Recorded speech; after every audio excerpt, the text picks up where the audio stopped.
Okay, another fantastic, exciting topic, fiscal policy. Fiscal policy can be defined as the use of government purchases and taxation to achieve economic objectives. Now, something very important here is that we have two concepts here, government purchases and taxes. These are the two tools that the government can use in order to influence the economy. And when we say economic objectives or influencing the economy, you can think of the two major problems that we have, unemployment and inflation. So the government can use these two things in order to address these problems. So a simple formula, government spending equals government purchases plus transfer payments. Now in everyday language, a lot of times we use government spending and government purchases interchangeably, but there is this slight difference. So first of all, these transfer payments are payments by the government to households and firms, not in exchange for a good or service. So welfare would be a very good example of it. So welfare, pension, child benefit, these are these are things that the government pays to households or firms for free. So think of transfer payments as free money. Okay, it's really the opposite of a tax. What's a tax? A tax is when the government steals your money. Yeah, so transfer payment is the opposite of that. Or think of subsidies to farmers or bursaries. All right. So if you think of that, then what it means is that government spending includes everything. It includes fiscal policy because when we say transfer payments, it's the negative tax. So all of the taxes are also included there. Government purchases is the G that you've seen before. That's part of GDP. And transfer payments are not part of GDP. This is somewhat important because if you remember the GDP, the P there stands for product. So it's only for goods and services. But transfer payments are payments not for goods and services. That's what transfer payments are, not part of GDP. Capital T stands for net taxes, and that's the government's net revenue. When we say net, what net means is the positive minus the negative. So all of the taxes minus all of the transfer payments. All right, so that would be the government's net revenue. This is also something quite important, and it's also simple, that the government's main source of revenue is taxes, or actually the government's only source of revenue is taxes. All right, except maybe for a few exceptions. And you had this formula before that capital T is small t times y, where y is the GDP and small t is the net tax rate. So you've seen this formula before. Small t is a decimal. Okay, if you don't remember this formula, refer back to your notes from the Keynesian cross model. So pause here and write down. Stabilization policy would be any policy that aims at reducing the cyclical fluctuations of national income. So you are aiming for stability. If the actual output is below potential, if Y, your GDP, is less than your potential, the problem is unemployment. It's a recession. If the actual output is above potential, the problem is inflation. There's going to be inflationary forces.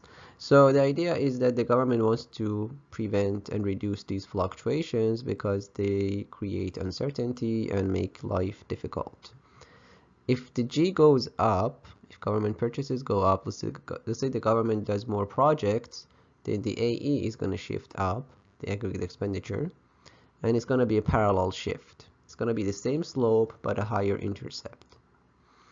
If the tax rate goes up, then remember, tax rate, if it goes up, people are going to spend less, and it affects the slope of the curve. It's going to become flatter. It's going to pivot down.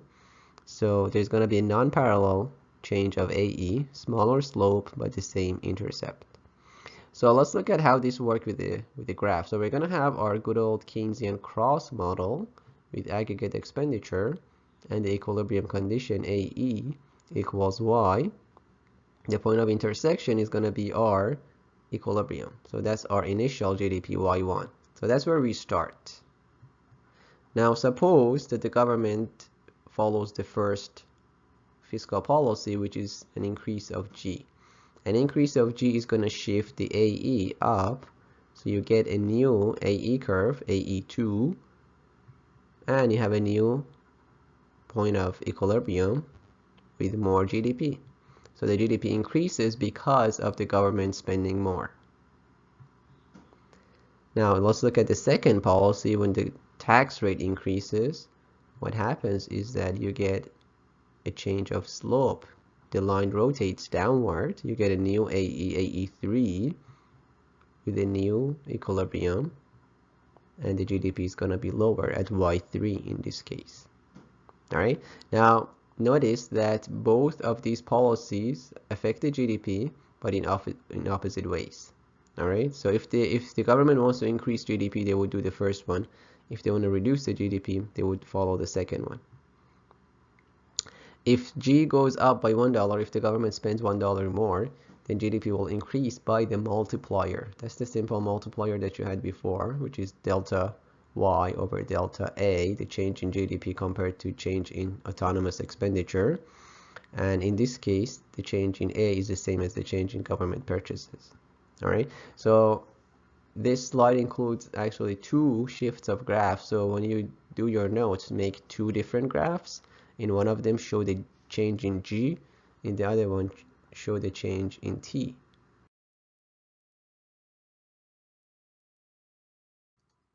Okay, let's look at expansionary fiscal policy. A fiscal expansion basically is either an increase in G or a decrease in T. Those are the two options that the government has in order to do a fiscal expansion.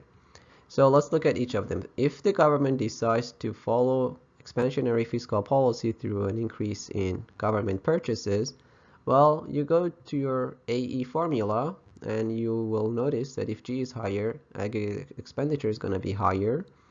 And in that case, the AD shifts to the right. It's increasing. So that should be fairly straightforward.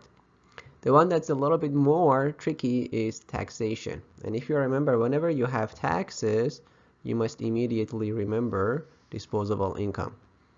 Disposable income is income after taxes. So if the taxes are lower, people are going to have higher disposable income, right? So you need to write down your two formulas for disposable income. The first one is about income minus the total income minus taxes. The second one is about consumption plus saving. So if the tax rate is lower, disposable income is going to be higher. And if the disposable income is higher, consumption is going to be higher, and saving also.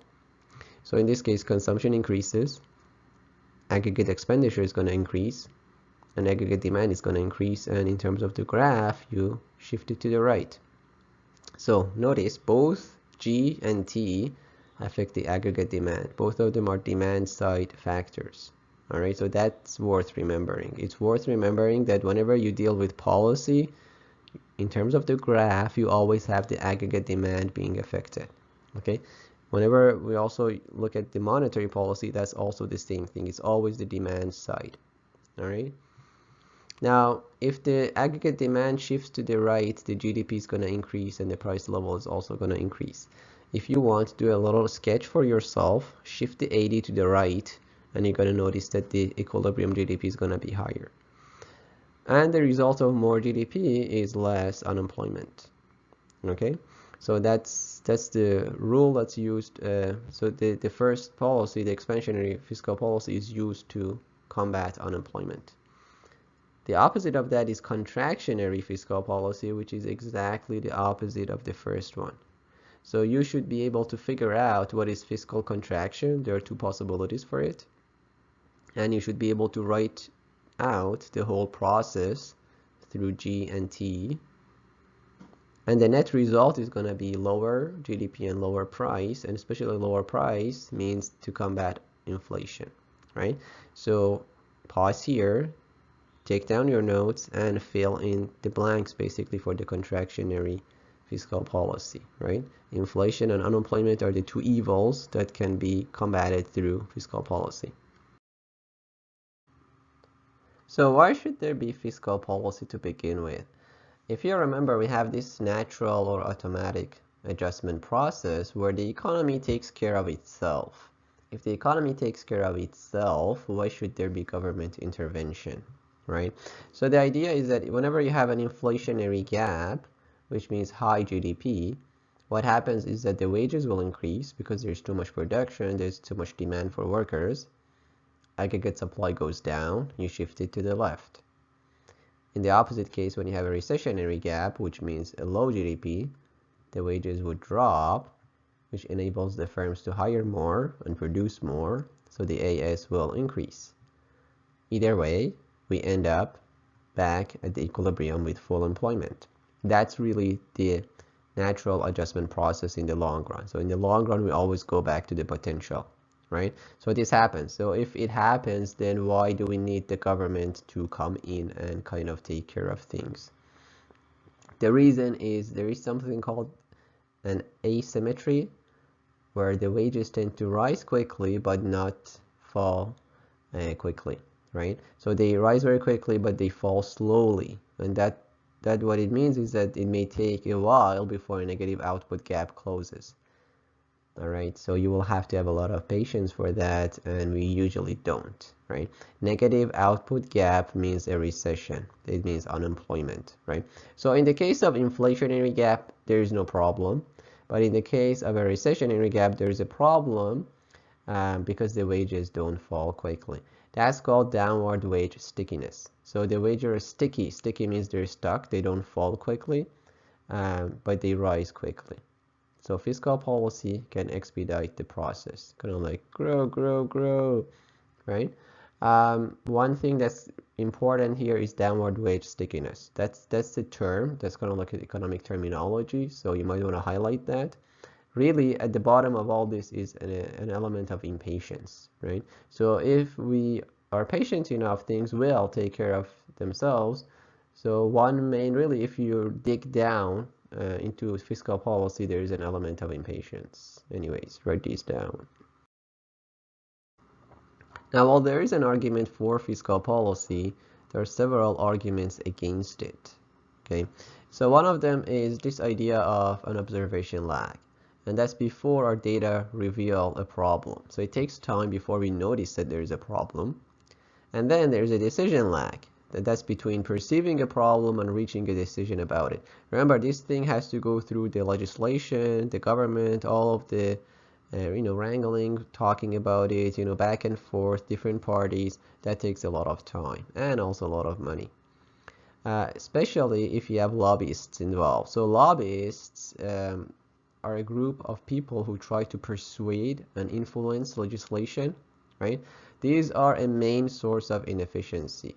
Okay, they have great influence over the government decision and policies, especially in these states. They're huge. Basically, the idea here, this has to do with public choice theory. And the idea of the public choice theory is that sometimes you have a few individuals with high stakes, and in that case, they have great incentive to invest and spend money to influence those decisions. The people who bear the costs are the general population. Each of them has a small cost, so they don't have the incentive to concentrate and come up with, the lobbying for the policy or against it. But those few individuals who have concentrated benefits or costs, they have the incentive to spend money, so they can influence the policy. Another lag is execution lag, and that's between passing a policy and putting it in place. All right, so it takes time between the government comes up with a solution until they actually implement it. Another problem is that you might overshoot. Okay, so when added to the natural process, you were trying to come up with stability, but you might end up creating instability, right?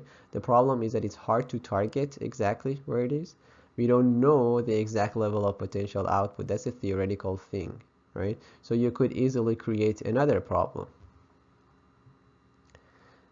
Another issue is crowding out effect. Okay, and that's basically when government spending goes up, the firm's investment would go down. Now, what's the problem with that? Is it's going to result in less competition. And competition is really a good thing. We like to have more competition because competition is a source of efficiency. So if you have less competition, there's going to be less efficiency. There's going to be lower technological advancement. There's no incentive to improve. And because of that, there's going to be lower growth rate of GDP, which is the standard of living. All right. So these are some problems with with fiscal policy. So you pause here and write down your notes. We're gonna watch an interesting video now after this, a clip that I got from YouTube. It covers all of these lags. It actually covers 5 different lags. So we have 3 right now, but you're gonna see 5, and the names are a little bit different, but they do correspond to this. So what I would suggest is that take notes on the name of the 5 different lags. It's a good summary of this section. Consider the following. Suppose there's a downturn in the economy. First, how do I know there's been a downturn? Remember, a recession is defined as 2 consecutive quarters of declining real GDP. This means that somebody out there is gathering real GDP data for you. If the actual downturn started, say, in January, it may take a few months to actually see the trend in the data and realize what's happening, particularly if the data is collected quarterly. This is called the data lag or the observation lag. Second, so your economic analyst comes to you and tells you that real GDP has been declining for the last month or two. What do? Is it going to turn into a recession? Is it just a January effect due to post-holiday declines in spending? If you decide to hold out for the next set of data so that you can tell if it's really a downward trend, then there's now a wait-and-see lag. Third, so you wait and see, and after the next set of data realize there is indeed a downturn in the economy. Now the question is, what to do about it? In a society like ours, the decision must come from our policymakers, so there's a legislative lag as Congress tries to come up with a solution. Fourth, after months of wrangling, the Congress agrees on a plan of action, expansionary fiscal policy, perhaps in the form of increased government spending on new schools. Of course, this requires getting bids for designs and construction, among other things. The transmission lag is the time it takes to actually put the plan into action. Fifth, once construction commences, how long before the money actually makes its way into the economy and has an effect on aggregate demand? The time it takes for the plan to affect the economy once it's been implemented is the effectiveness lag. To see the potential problem inherent in these delays, think back to the business cycle. If the initial downturn is in January, 1, we may not notice the decline until quarterly GDP data is released. 2, because a downturn isn't a recession until real GDP declines for 2 consecutive quarters, we may choose to wait in order to see if the problem is a trend or if it will self-correct. 3, once we've determined there really is a problem, the legislature has to come up with and approve a plan of action. 4, once the plan is approved, it has to be implemented, and once it's implemented, it may be a while before the stimulus takes effect. In this business cycle diagram, you can see that while expansionary policy is fully effective at increasing GDP, given the lags, we end up stimulating an economy that's already expanding, which causes a whole new set of problems, primarily inflation. There is likely to be a lag between the need for action and the government's recognition of the need, a further lag between recognition of the need for action and the taking of action, and still a further lag between the action and its effects. So that's by my favorite economist and my hero, Milton Friedman. And that pretty much summarizes the lags that we talked about. So really the question when it comes to fiscal policy is, do you really want it? Let me digress here. Let me open a bracket here. That do you really want it is not just good music, it's also a very powerful question. So just pause with yourself and ask yourself, what is it that you want? And if something comes to your mind, ask yourself, do you really want it? This kind of self-inquiry helps you transcend any wish that there might be to something higher and better. Bracket closed. Let's watch another clip. This is a funny clip that we're gonna watch. You don't have to take notes on it. It actually try to see if you can make connections. It captures the idea of impatience and also the idea of overshooting.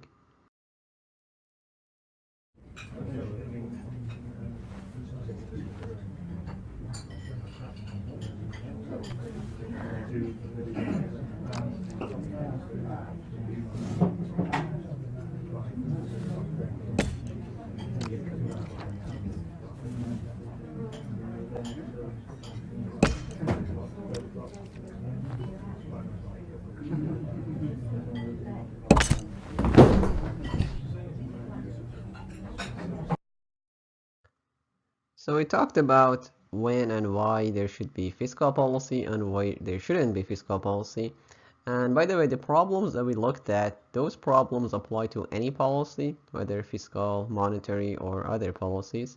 So you might be confused now. You might be like, hang on, what's going on? Should we do fiscal policy or shouldn't we do it? So let's wrap up here.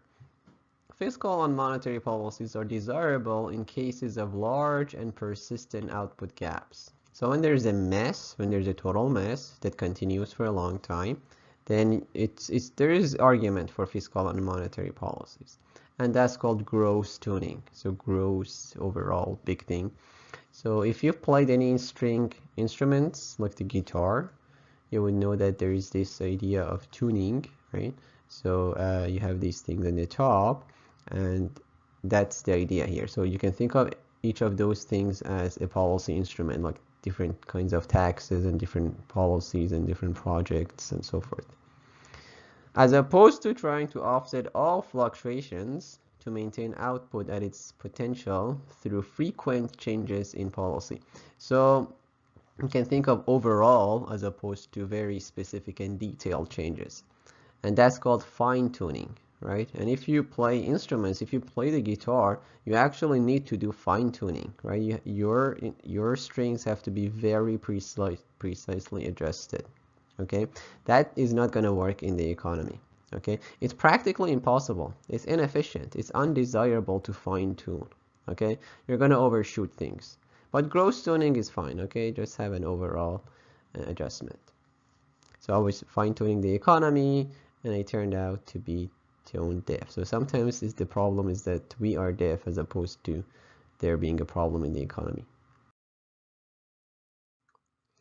This is an interesting topic, paradox of thrift. So the gist of it is that what may be desirable for individuals in isolation may not be desirable for the economy as a whole.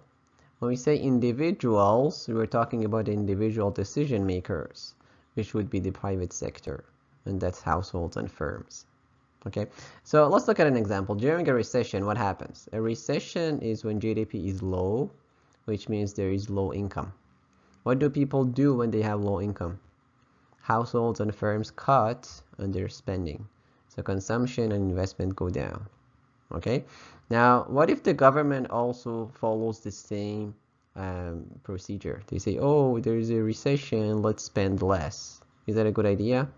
Well, if G goes down, aggregate expenditure goes down even more, which means AD, aggregate demand, goes down and it shifts to the left, which is going to cause the GDP to drop even more. All right, so you're like, oh no, I'm going to fall. That's not necessarily a smart thing to do during a recession. During a recession, you want to stimulate the economy, not cut on spending.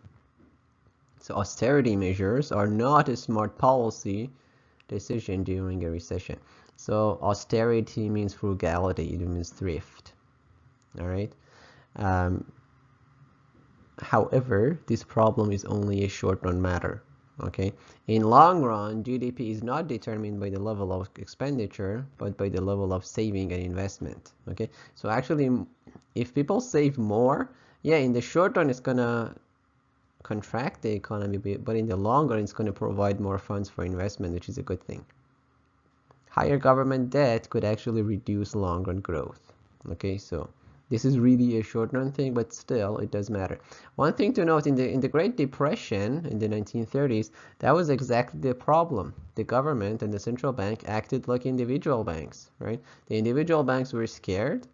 The central bank pretty much did the same thing. This is in the States with the Federal Reserve. So instead of loosening the money supply during those hard times, they also tightened, kind of like the private banks, and that exacerbated the condition, all right, which created more panic and more shutdown. So there's a common notion that, oh, the Great Depression was a failure of, the free market system.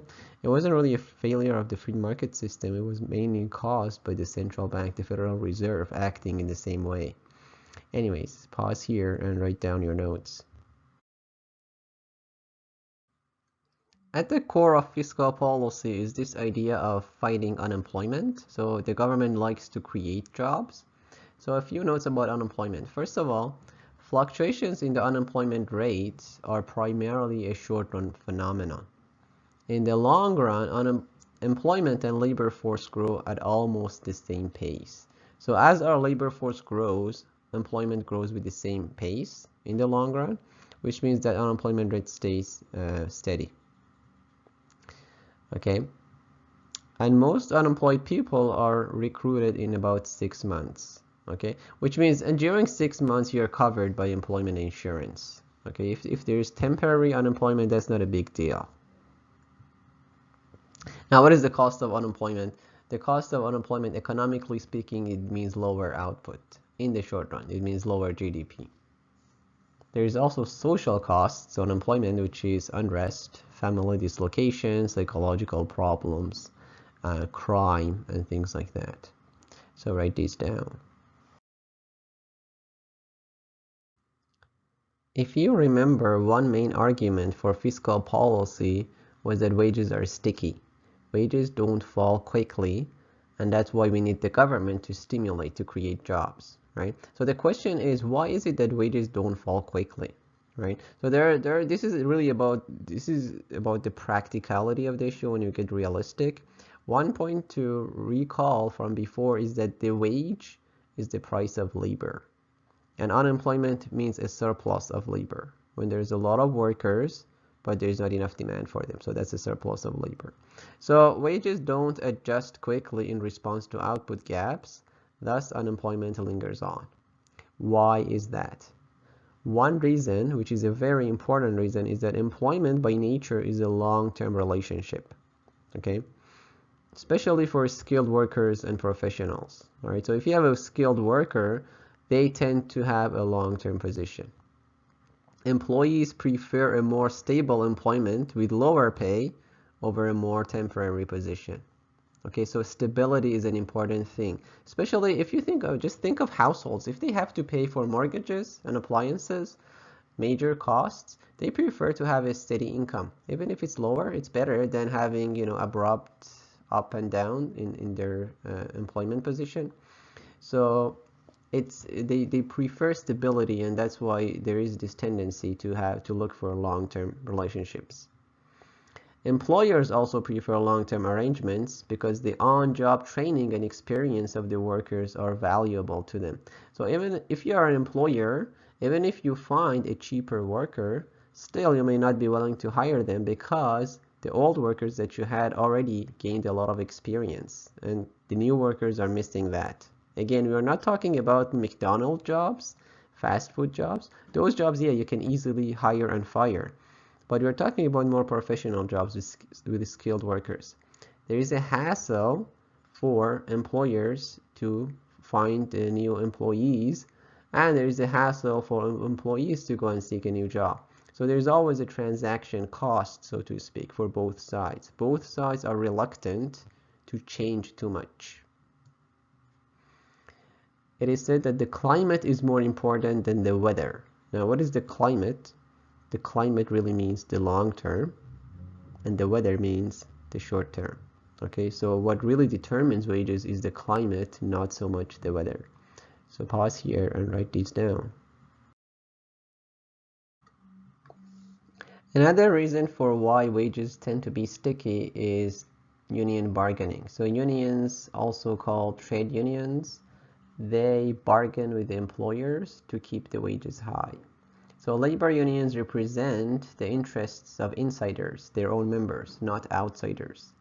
They keep wages up and contracts more rigid to benefit their own members and reduce outside competition.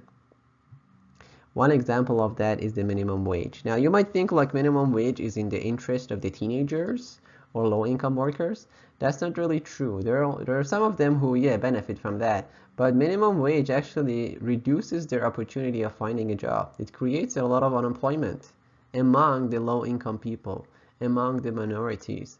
So they could have had a job with less pay, which they would have preferred, but now they remain jobless. So unions have strong lobbying power, and that tends to make wages more rigid. A third cause is menu costs. So menu cost, think of a menu that you have. Once you make a menu, it's costly to change the menu, right? Now, this is not just the restaurant's menu, but any kind of a list. So adjusting prices and wages to every fluctuation is costly and time consuming. So employers tend to not want to update unless there is a dramatic or persistent change. So there's basically some opportunity cost involved with every kind of a wage increase. If there is a wage increase or decrease, they have to kind of adjust everything, and that's, not desirable. Another reason for wage stickiness is efficiency wages. So efficiency wages, think of it as wages that are meant to increase efficiency. Now, that is when it is costly for the employer to monitor workers' performance on the job, right? So the employer, the manager, cannot spy sometimes because, the company is too big, or just because of the dynamics of the job. They can't control if workers are shirking and slacking off, right? So you might be on your addiction, or you might be checking Facebook and the company doesn't know, or they can't tell. So the firms may pay their employees a wage premium higher than the market rate so that they value their job more and don't risk getting caught, right? So Facebook, you have that temptation to check Facebook and you're like, oh no, please, I'm trying to work. Yeah. So the idea is that the company pays you more just so that you appreciate the job more, and losing your job would be a bigger cost. They increase the opportunity cost of losing your job. All right. So that would raise the workers' efficiency. And that really has to do with incentives. This also creates unemployment, by the way, because if the wages are higher than the market rate, it gives incentive for other people to seek that kind of a job. But it also reduces the employer's ability to hire more workers, and that creates a surplus of labor, which is unemployment. So pause here and write down the notes. Next, we're going to watch a funny clip from The Simpsons, which kind of relates to the idea of efficiency wages and the quality of work. You've been safety inspector for 2 years. What initiatives have you spearheaded in that time? All of them? I see. Then you must have some good ideas for the future as well. I sure do.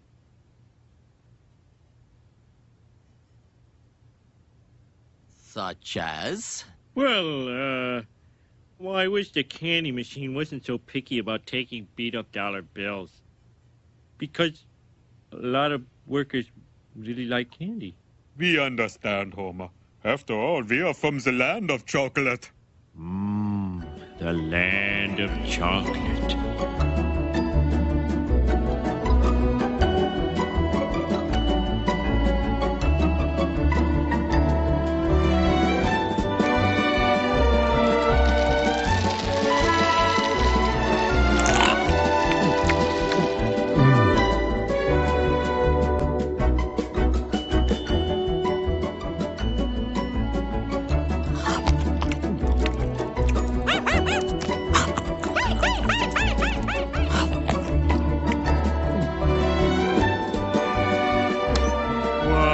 Chocolate, half price. La la la la la la la la. Mr. Simpson. La la la la la la. Mr. Simpson. Huh? Oh, I'm sorry. We were talking about chocolate? That was 10 minutes ago. I think I did pretty good in there. Yeah, those Germans aren't so bad. Sure, they made mistakes in the past, but that's why pencils have erasers. Attention, workers. We have completed our evaluation of the plant. We regret to announce the following layoffs, which I will read in alphabetical order. Simpson, Homer. That is all.